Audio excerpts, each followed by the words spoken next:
What's going on YouTube? It's your host Bruce GNT, and for today's video we're going to go over how they just recently banned red dye 3 from food. I mean the FDA did.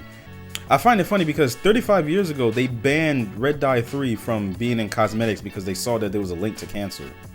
So I'm very confused as to how it took so long to get it banned in food. And it's in everything. When you like just go to the store, and for me, I eat very clean now, so I don't really eat any processed foods, and if it is, I try to make sure it's like sparingly, because I'm trying to keep my body right. Like I'm trying to live forever. Not really, no, but legitimately, it's so bad. Like when you go out there, and when I was trying to like cut out all like the processed food, all that processed sugar and everything like that, I was looking to see, okay, like I was reading back the labels. I was like, dang, yellow, red, blue, all these different types of dyes. And the fact that because it's not just the dyes, it's a lot of stuff, a lot, like titanium lithate or something like that is what they put in the powdered donuts. That causes cancer too, and it's been in powdered donuts for years, but yet we're still eating it. It's the wildest thing. But we're just gonna jump right into this and basically hear what they have to say.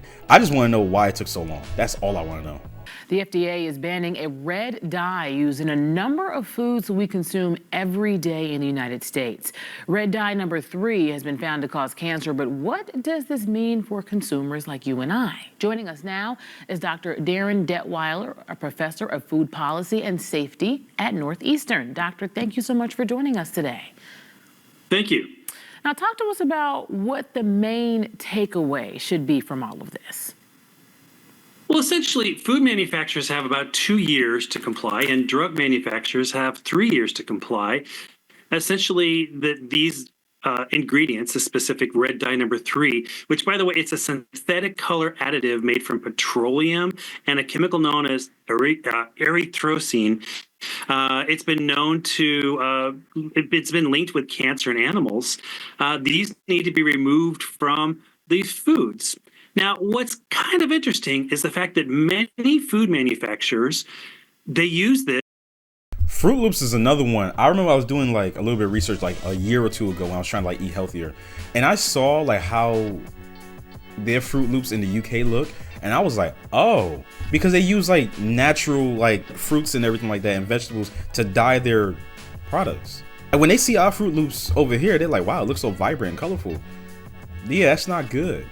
And the sad part is that a lot of this is stuff that children consume and eat almost on a daily basis. In products, whether it be candies or cereals, things of that nature, because of the desire to have that perfect color, that perfect bright cherry red hue, right? Anyway, these same food manufacturers, when they sell the same exact products in Canada and Europe and other parts of the world, they don't use these additives because they're already banned throughout Europe. Literally, red dye number 3 has been banned for almost 3 decades, maybe even longer in Europe. So this move by the FDA basically is bringing this kind of regulation up to being consistent with the rest of the world, or at least in Europe. And obviously, and you see, that really makes me think, what are our politicians doing? Because this is not like a well-kept secret. I literally looked on Google and was like, Fruit Loops in UK, and I was like, oh shit. So, and it's been banned over there for 30 years, and it's been banned in cosmetics for 35 years.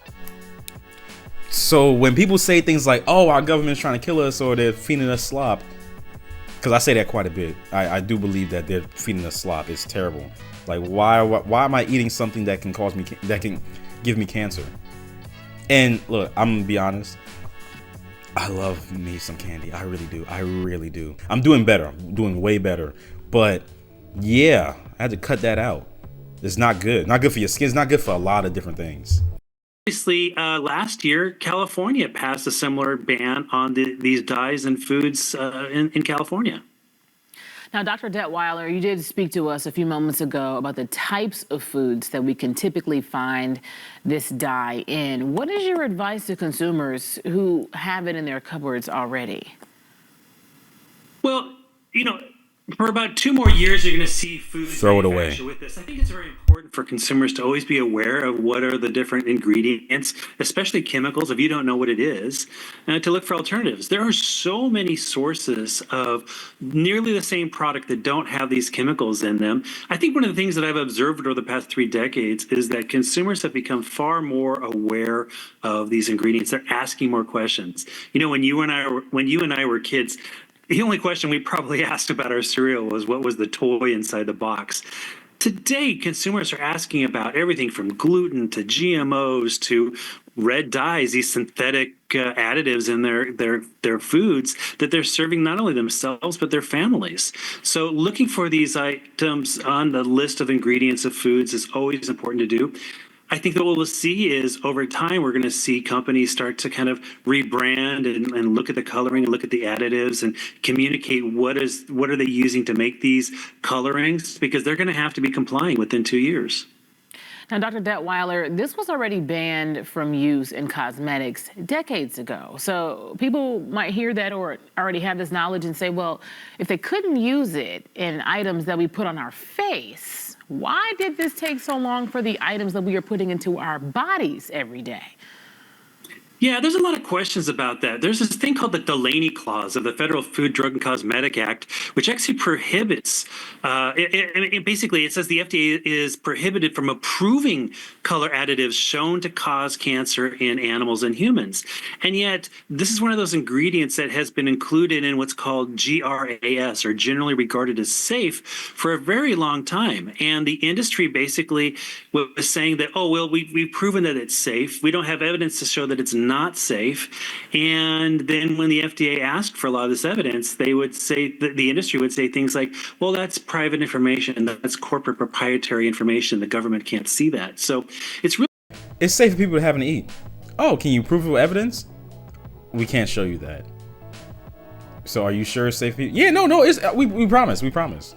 But we can't show it to you though, because that's proprietary. You might steal it, our secret recipe. really forcing a change in terms of how the FDA is regulating some of these ingredients, these chemicals in foods. And I think that we may see some more things. You know, one of the things I'm concerned about is we don't want red dye number 3 to be replaced by red dye number 2.9. You know what I mean? It doesn't make sense to replace it with yet another synthetic dye that's made from petroleum and some unknown chemicals. We need to look at real change here. So just because this dye is prohibited, the goal is that it's replaced with actually natural or more healthy alternatives in our foods.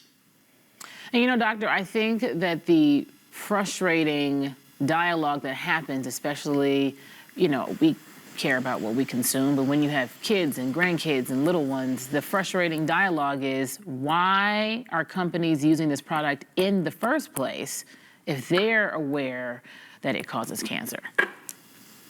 You know, this is a great question, and I've been at many industry events where they talk about how, you know, the color is exciting, the color is attractive.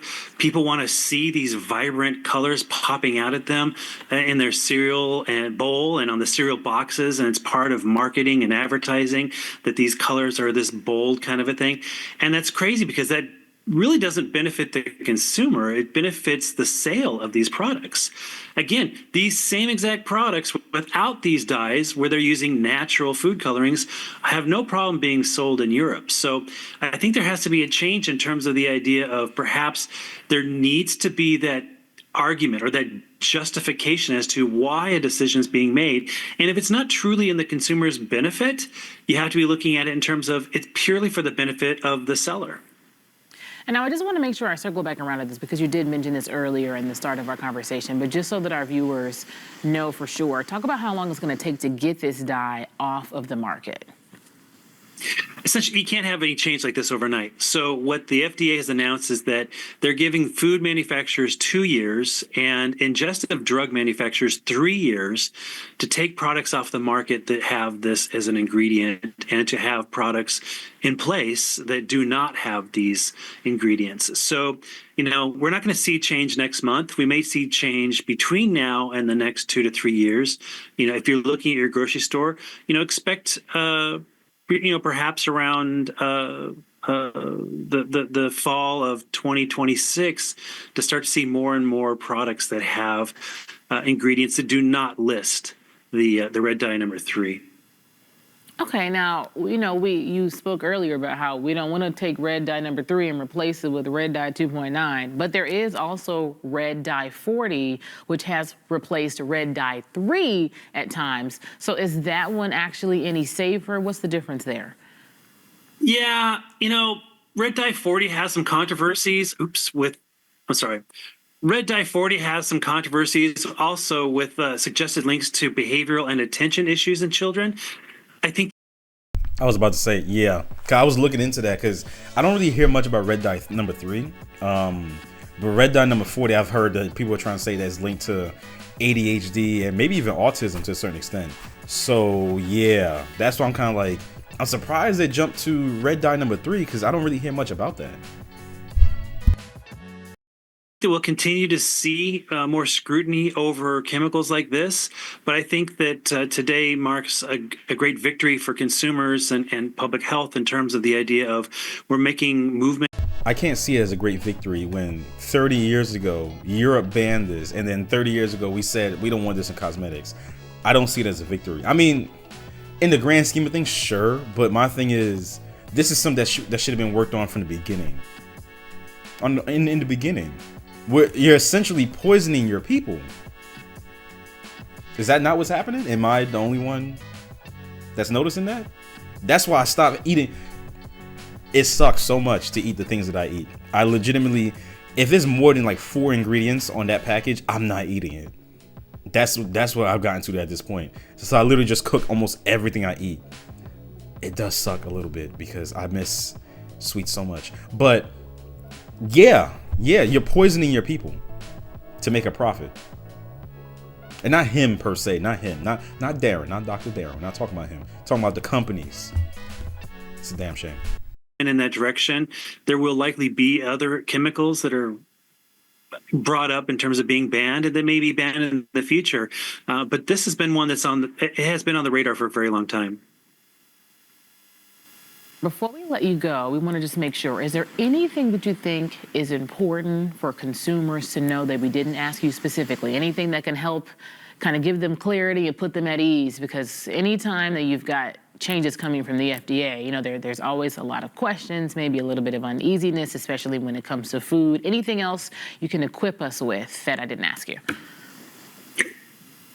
I don't want people to be alarmed about this in terms of, if there's red dye number 3 in my food right now, that it's going to make me sick. We're mostly talking about long-term exposure, and we're talking about things, especially like cereals and candies, foods that children eat, younger, more vulnerable victims who the increase in their lifetime exposure to these over a very long time could be problematic. This is what's of concern. So I don't think it's very smart for people to just go and throw out food if they go into their kitchen right now and find that there's red dye number 3 in it. I think just realize that over time there are changes, and the whole goal of this decision by the FDA.